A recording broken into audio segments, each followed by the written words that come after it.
जय हिंद सभी को। आइए चौहान सर की क्लास में आप सभी का स्वागत है और आप सब लोग अच्छे से होंगे। और आज चौहान सर की क्लास में बात करेंगे, टॉपिक है सूफी मत या सूफी सिलसिला। इसके बारे में आज हम डिस्कस किया जाएगा, थोड़ा सा विस्तार से चर्चा होगी कुछ इसकी सूफी मत। जैसे कि हम लोगों ने पिछली क्लास में पिछली क्लास में इस्लाम का उदय, इस्लाम धर्म, उसके बारे में पढ़ा, उसकी ऐतिहासिक पृष्ठभूमि देखी। फिर इस्लाम धर्म के संस्थापक मोहम्मद साहब थे, पैगंबर मोहम्मद साहब थे, कहाँ पे उदय हुआ, कैसे उसका प्रचार प्रसार हुआ, इसके बारे में चर्चा हुई। इसके बाद इस्लाम जो था वो दो संप्रदाय में विभाजित हुआ, एक शिया और एक सुन्नी। इसके विषय में भी कौन शिया कौन सुन्नी बने, इसके विषय में भी चर्चा की। तो उसी के आगे फिर सूफी मत आया, फिर सूफी सिलसिला चला, सूफी मत आया। तो आज की क्लास में इसको हम विस्तार से चर्चा करेंगे। जैसे इस्लाम इस्लाम हो जाने, इस्लाम एक धर्म, इस्लाम धर्म हो जाने के बाद उसमें जो क्या कहते हैं, आगे जो परंपरा चली इस्लाम के बाद, शिया सुन्नी हुए, फिर उसके बाद सूफी आ गए जिसको संत कहते हैं। जैसे हिंदू धर्म में संत हो गए, संप्रदाय हो गए, शैव संप्रदाय, शैव मत, शैव विष्णु वैष्णव संप्रदाय, ठीक। ये इनको विष्णु को मानने वाले वैष्णव, भागवत हो गए, जो भागवत संप्रदाय चला, भगवत धर्म हो गया, भागवत संप्रदाय हो गए। शिव का उपासक, शिव शैव धर्म हो गया, शिव के उपासक हो गए, शैव संप्रदाय के हो गए। इसी प्रकार इसमें भी इस्लाम धर्म था, धर्म एक था जैसे हिंदू धर्म, उसी प्रकार इस्लाम धर्म, धर्म एक, लेकिन इसमें अलग अलग परंपरा को, मत को मानने वाले, विचारधारा को मानने वाले लोग इसमें विभाजित हो गए। तो उसमें से एक सूफी मत था। क्या था इसका भी समझेंगे, इसको ऐतिहासिक, इसकी पृष्ठभूमि, सूफी क्या है, कैसे आया। उससे पहले जो लोग इस चैनल में नए हो, चैनल को लाइक करें, शेयर करें, सब्सक्राइब करना मत भूलें, चैनल पे बने रहें और अपनी तैयारी करते रहें। तो आइए बात करें सूफी मत या सूफी सिलसिला। पहले तो बात करेंगे सूफी, सूफी मत। सूफी मत हो गया, मत मतलब विचार, उस पक्ष के पोषक, मतलब सूफी के जो विचारधारा उस पक्ष में थे वो सूफी कहलाए।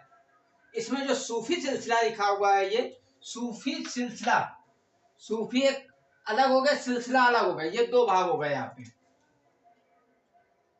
सूफी मत, सूफी तो हो गया आपका जैसे शिया और सुन्नी, शिया पक्ष के पोषक, सुन्नी पक्ष के पोषक, मतलब उनके मानने वाले, उनके पक्ष के फेवर। उसी तरह सूफी मत, मत हो गया विचार, आपका विचार, आपके तथ्य जो भी है। तो बात करेंगे पहले सूफी आया कैसे, पहले ऐतिहासिक थोड़ा सा। सूफीवाद जो है वो इस्लाम जैसे आए, देखो इस्लाम धर्म के बाद फिर ये सूफी आया। सूफीवाद इस्लाम के भीतर ही एक सुधारवादी, भाई शिया और सुन्नी दो मत हो गए थे, और इन दो शिया और सुन्नी के दो संप्रदाय में विभाजित हो गया इस्लाम। तो दोनों में क्या होने लगा, मतभेद होने लगा, दोनों में, दोनों की विचारधारा अलग, दोनों की विचारधाराओं में जो भी अंतर्द्वंद, मतलब अंतर्विरोध होने लगा। उस विरोध को, मतभेद को दूर करने के लिए सुधारवादी आंदोलन चला, इस्लाम धर्म के भीतर एक सुधारवादी आंदोलन चला और ईरान में प्रारंभ हुआ ये आंदोलन, सुधारवादी आंदोलन। इस्लाम धर्म के अंदर जो मतभेद थे, उस मतभेद के खिलाफ जो भी आंदोलन प्रारंभ हुआ, वो सुधारवादी आंदोलन प्रारंभ हुआ, ईरान से प्रारंभ हुआ, सूफी मत, सूफीवाद के अंतर्गत। इसका उद्देश्य क्या था, देखो क्यों आंदोलन प्रारंभ हुआ। शिया और सुन्नी संप्रदाय के बीच बताया, जैसे शिया और सुन्नी संप्रदाय के बीच मतभेद, विचारधारा में मतभेद होने के कारण जो मतभेद हुआ, उसमें मतभेद जो था उन्हें दूर करने का प्रयास किया गया और एक सुधारवादी आंदोलन चलाया गया जिसको सूफीवाद कहा गया। इसके बाद सूफी शब्द की उत्पत्ति, जैसे इस्लाम शब्द का अर्थ क्या था कि खुदा के प्रति पूर्ण समर्पण, उसी प्रकार सूफी शब्द की उत्पत्ति अरबी भाषा में सफा से हुई है, सफा।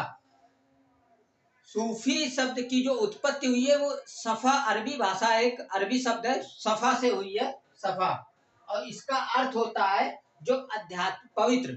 सफा का अर्थ होता है पवित्रता, मतलब जो अंदर से आध्यात्मिक रूप से, अपने आध्यात्मिक विचार से, आचार विचार से पवित्र हो, सूफी कहलाए। ये है सूफी, वो सूफी कहलाए। कौन सूफी कहलाए, जो अपने अंतर मन से, अंतर आत्मा से, आध्यात्मिक रूप से, पूरे आचार विचार से पवित्र हैं, वो सूफी कहलाए।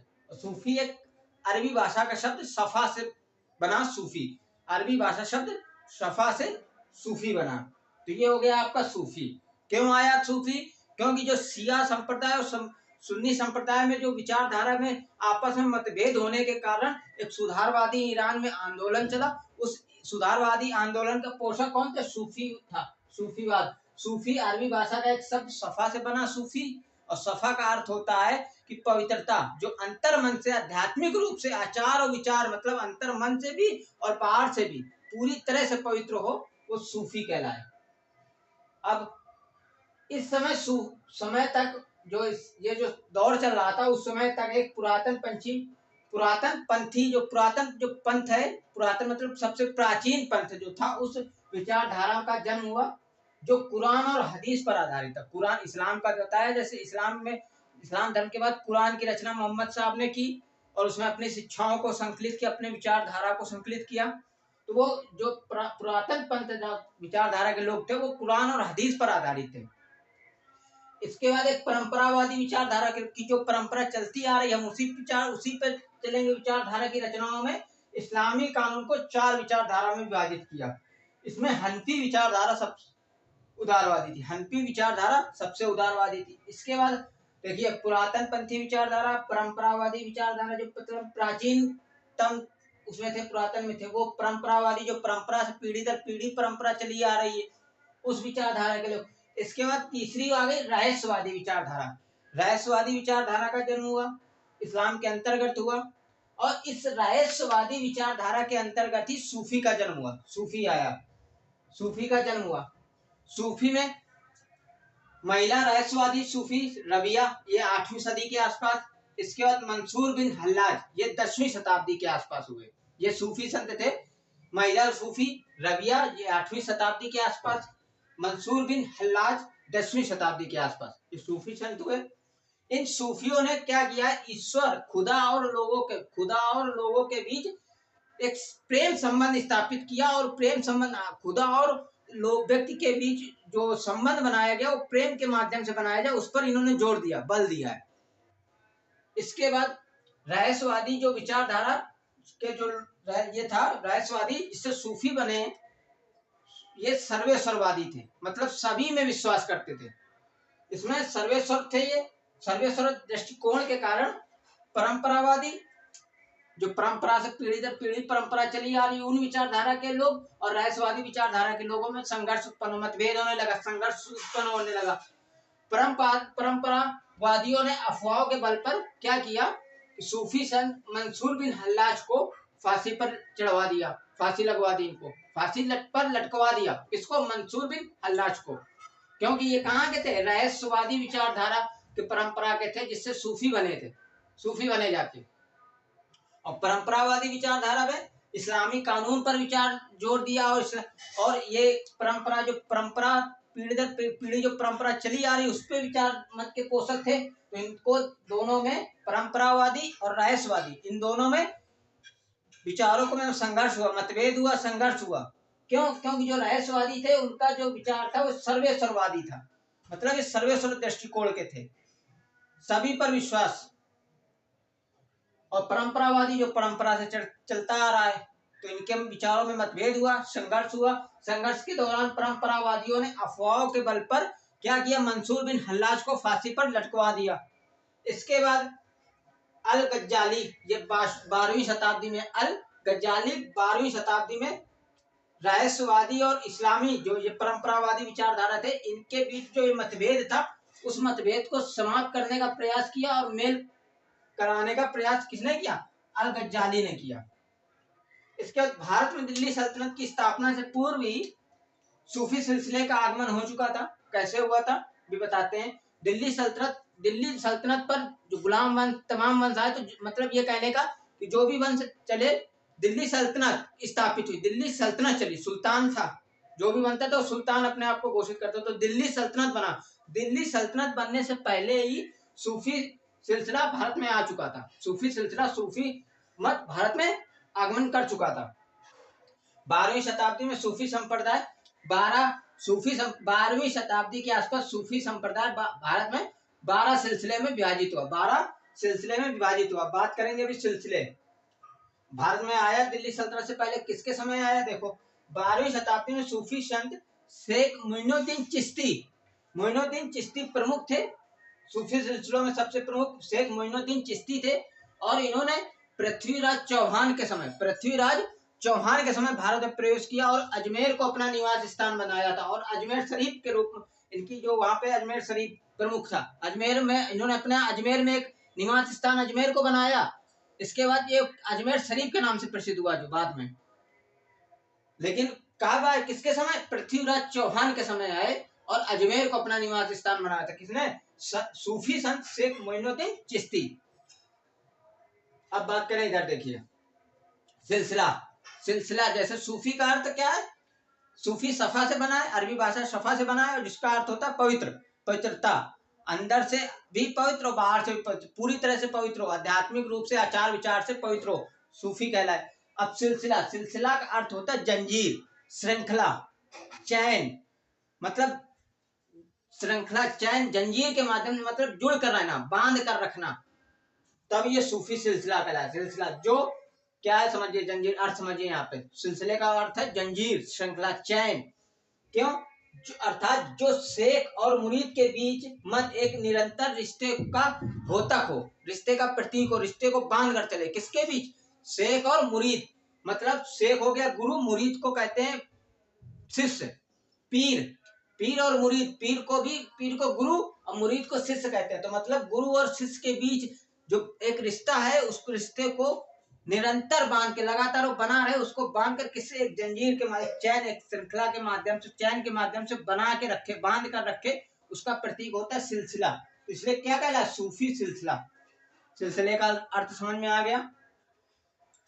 इसके बाद कैसे? जैसे पैगंबर मोहम्मद ने क्या बनाया? अपने अनुयायी बनाए थे और उनको एक इस्लामी कानून के अंतर्गत बांध के रखा था, चैन बना के रखी थी, जोड़ कर रखा था। उसी प्रकार सूफी सिलसिला, सूफी पवित्र एक आध्यात्मिक, जो शेख गुरु और शिष्य के बीच, पीर और मुरीद के बीच एक निरंतर रिश्ते को बना के रखे, प्रतीक के रूप में बना के रखे, वो सूफी सिलसिला कहलाया। इसके बाद जैसा बताया कि सूफी संप्रदाय 12 सिलसिले में विभाजित था, लेकिन अबुल फजल ने आईने अकबरी में सूफी सिलसिले को 14 सिलसिलों को चर्चा की है। सूफी 14 सिलसिले, 14 सिलसिलों की, किसमें? आईने अकबरी में। किसने? अबुल फजल ने। यहाँ 12 सिलसिले बताए गए, लेकिन अबुल फजल ने आईने अकबरी में 14 सिलसिले, सूफी के 14 सिलसिले बताए, जिसमें से 5 सिलसिले भारत सबसे ज्यादा प्रसिद्ध हुए थे। कौन? चिश्ती, सोहरावर्दी, कादरी, सत्तारी और नक्शबंदी। ये सिलसिले हैं, चिश्ती, सोहरावर्दी, कादरी, सत्तारी और नक्शबंदी। ये जो सिलसिले हैं, कुछ सिलसिले उनके शेख मतलब गुरु के नाम पे हैं, कुछ सिलसिले जो हैं चिश्ती, जैसे कि किसी उस जगह जो सबसे प्रसिद्ध जगह होती है उस नाम से है, जैसे चिश्ती एक जगह का नाम है। कादरी ये इनके इसमें शेख सूफी संत हुए थे, अब्दुल कादिर, उनके नाम पे एक सिलसिला। तो कुछ सिलसिले गुरु के नाम पे हैं, कुछ सिलसिले कुछ जगह है, प्रसिद्ध जगह है जहाँ इसका जन्म हुआ, उसके नाम से। तो ये 5 सिलसिले, चिश्ती, सोहरावर्दी, कादरी, सत्तारी और नक्शबंदी, ये 5 सिलसिले भारत में सबसे प्रसिद्ध और प्रचलित सिलसिले थे। नक्शबंदी सिलसिले औरंगजेब इस संप्रदाय को मानता था। चिश्ती संप्रदाय जैसे मोइनुद्दीन चिश्ती भारत में आए, अजमेर में इन्होंने अपना निवास स्थान बनाया, पृथ्वीराज चौहान के समय आए और सबसे प्रसिद्ध चिश्ती संप्रदाय था। तो ये संप्रदाय थे। अब थोड़ा सा और देखिए, सूफी दर्शन केवल एक ईश्वर पर विश्वास करता है, एकेश्वरवादी दृष्टिकोण का था। सूफी दर्शन जो था वो एक ईश्वर खुदा को मानता था और वो एकेश्वरवादी दृष्टिकोण का था।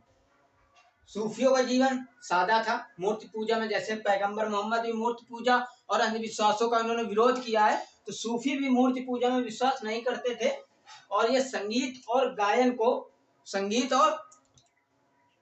को ईश्वर का नाम लेने में सहायक मानते थे और भाव विभोर होकर नाचते गाते थे। मतलब ये जो सूफियों का जो जीवन था वो सादा जीवन था और ये संगीत और गायन को ईश्वर तक पहुंचने के लिए उसका एक मार्ग समझते थे और भाव विभोर होकर नाचते गाते थे। इसी क्रम में सूफी सिलसिला 2 भागों में विभाजित हुआ। जैसे इस्लाम धर्म 2 भागों में शिया और सुन्नी, इसी प्रकार सूफी सिलसिला 2 वर्गों में विभाजित हुआ। एक बासरा, दूसरा बेसरा।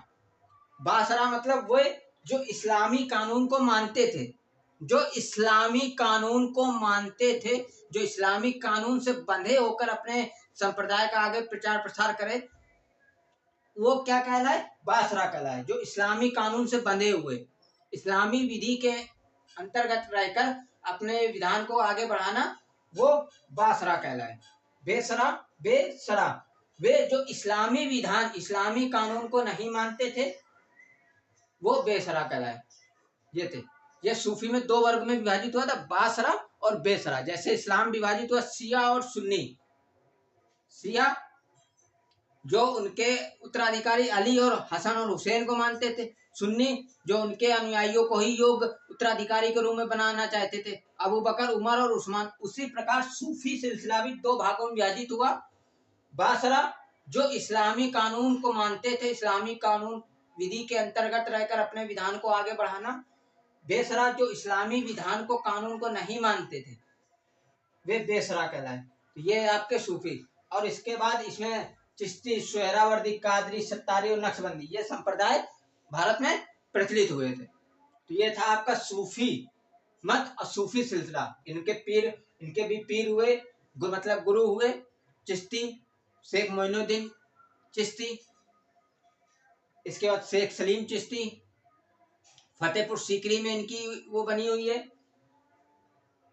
और इसमें सोहरावर्दी, कादरी ये हुए सिलसिले हुए, इनके गुरु हुए। तो इनके ये था आपका सूफी का, कैसे सूफी आया, कैसे इस्लाम आया था, कैसे सूफी आया।